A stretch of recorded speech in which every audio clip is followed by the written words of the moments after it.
In today's era, which movie is considered the most famous in the fiction category? You might all have heard the name of the Lord of the Rings film series because it is currently one of the most watched fiction films in the world. Those films made on a mystical and imaginative concept. If you go to the IMDb website, you will see that the Lord of the Rings movies are trending at numbers 7, 9, and 12, meaning they are among the most popular in the world. If you have watched this film series, you must have thought about how the creators of this film created an entire magical world, right? But very few people know that these films are actually based on a novel, and their true essence lies in those novels. The person who wrote the Lord of the Rings series of novels was J.R.R. Tolkien, who created an entire imaginary world in his novels with magical characters like fairies, elves, hobbits, dwarves, goblins, and orcs. But a lot of Tolkien's work remained unpublished before his death. After Tolkien's death, his son, Christopher Tolkien, entered his father's library, organized it, and found 63,000 randomly scattered pages, some with character names erased and others partially written.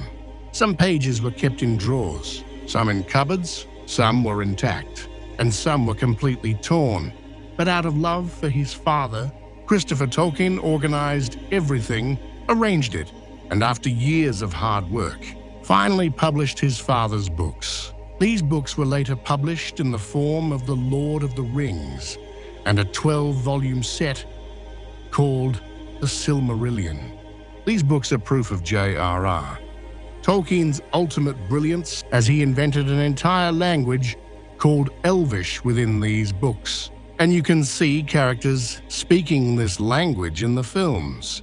But the interesting thing, which I want you to pay close attention to, is where Tolkien got his inspiration to write these books. Where did the idea come from to create his imaginative world?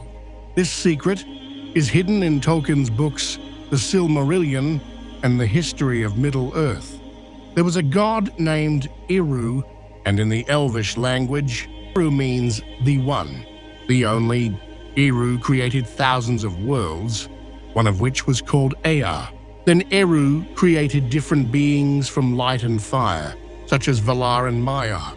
In the Second Age, Eru created beings like humans, giving them the power to think, understand, and make decisions. In this mythology, Tolkien created a character named Morgoth, who initially lived among beings made of light and was called Melkor, but later turned to evil and became known as Morgoth, meaning the one who turns to evil.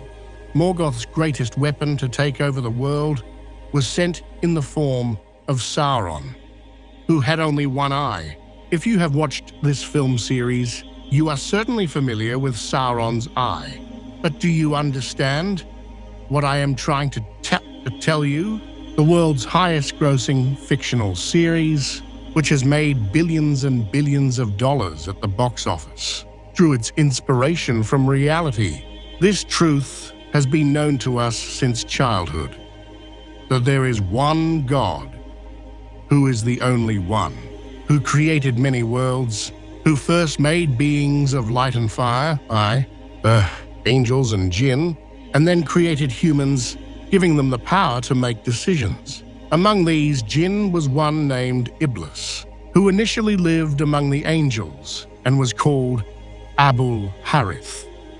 But after refusing to bow, he became arrogant, turned to evil, was cast out, and became known as Iblis. Later, to take over the world, he sent his greatest weapon, the Dajjal, who has only one eye, an eye we are all well acquainted with. Who will say these things are fictional? Who will say these things are merely inspired by imaginative films? No, these things are not inspired by films. Rather, the films are inspired by these things, and I can tell you about many other famous books that were actually inspired by Islamic literature. But for now, Let's return to the topic of Gog and Magog.